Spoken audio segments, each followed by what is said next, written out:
नमस्कार दोस्तों, स्वागत है आपका अपने YouTube चैनल FM ज्ञान पे, जहां पर हमारा financial and money related video पे बात करते हैं। आज के फाइनेंशियल ज्ञान टॉपिक में हम यहां पर बात करने वाले हैं यस बैंक से रिलेटेड इंपॉर्टेंट अपडेट के बारे में।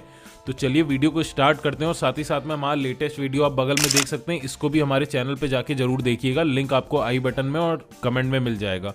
तो चलिए यहाँ पर यस बैंक से रिलेटेड जो इंपॉर्टेंट अपडेट निकल के आ रही है उसके बारे में हम बात करेंगे। यस बैंक के शेयर के प्राइस में अभी थोड़ा बहुत उछाल देखने को मिल रहा है, पॉजिटिविटी देखने को मिल रही है। 17 रुपए के प्राइस पे ट्रेड कर रहा है।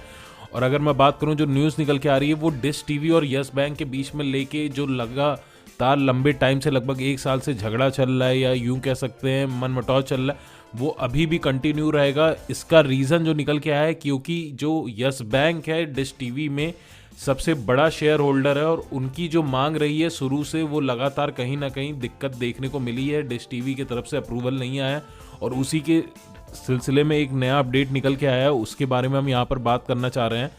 16 month long fight between Yes Bank Limited and the Subhash Chandra family for control of Dish TV India Limited refuses to end anytime soon after the satellite television provider agreed to induct 3 independent directors on its board while it refused to get any of the 7 director proposed by its largest shareholder।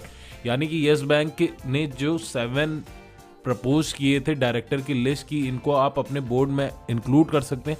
उनमें से किसी का भी नाम ना देके बल्कि अलग 3 इंडिपेंडेंट डायरेक्टर की बात कही गई है। और यहाँ पर इसके चांसेस हो जाते हैं बहुत कम, क्योंकि जो बाकी इन्वेस्टर हैं उनके अंदर भी पैनिक है, क्योंकि यस बैंक बीइंग सबसे बड़ा डिश टीवी का इन्वेस्टर, उनके अकॉर्डिंग ये था कि कंपनी में कई सारी चीज़ें सही से नहीं चल रही हैं और जो बोर्ड ऑफ डायरेक्टर है वो भी प्रॉपर जो उनका शीट है वो नहीं मेंटेन कर रहे हैं या प्रॉपर चीज़ों का एनालिसिस नहीं दे रहे हैं अपने इन्वेस्टर को। तो ऐसे में छोटे इन्वेस्टर जरूर पैनिक करेंगे और यस बैंक की बात को जरूर मानेंगे, क्योंकि अगर इतने बड़े इन्वेस्टर की बात अगर कोई भी कंपनी नहीं मान रही है या चीज़ों को नहीं बदलाव कर रही है तो वहाँ पर छोटे मोटे शेयर होल्डर के लिए भी देखने में यहाँ पर ये दिक्कत हो सकती है। अब अगर मैं इसमें और बात करूं तो but many investor believe that all 3 director run the risk of being booted out as Dish TV has not considered getting a single director from the list of 7 director first propose by Yes Bank in it letter dated 5 September last year. यानी कि 5 सितंबर को जो इन्होंने 7 director की list propose की उनमें से एक भी यहाँ पर नहीं आए हैं। और इस वजह से जो इन्वेस्टर है उनको यहाँ पर जो बाकी 3 की बात कही गई है यहाँ पर रिप्रेजेंट करने के लिए, उसमें भी थोड़ा बहुत कहीं ना कहीं रिस्क देखने को लग रहा है कि कुछ हद तक वो भी सही से इंडिपेंडेंट काम करेंगे कि नहीं करेंगे। Investor will again be forced to reject the appointment of these director simply because the company is not listening to its shareholders. यानी कि जितने भी इन्वेस्टर हैं वापस से इस चीज़ को आपको देखने को मिलेगा अगली एजीएम मीटिंग जो होने वाली है दिसंबर में, उसमें वापस से इसको रिजेक्ट करते हुए देखने को मिलेगा, क्योंकि कहीं ना कहीं यहाँ पर सबसे बड़े इन्वेस्टर की ही बात नहीं सुनी जा रही।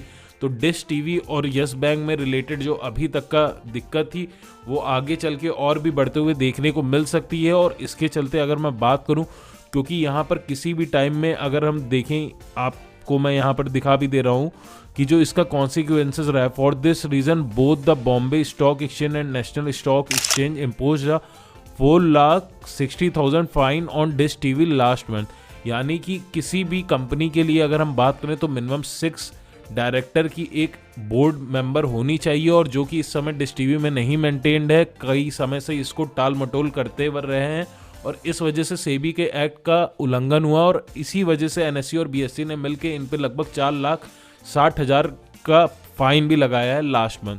तो आने वाले टाइम में भी अभी ये सिचुएशन बनी ही रहेगी, इतने जल्दी आसान नहीं होगी और इस वजह से यस बैंक में भी कहीं ना कहीं दिक्कत देखने को मिल सकती है, थोड़ा बहुत माइनर लेवल में, क्योंकि यस बैंक का इसमें काफ़ी ज़्यादा स्टेक इन्वेस्टेड है।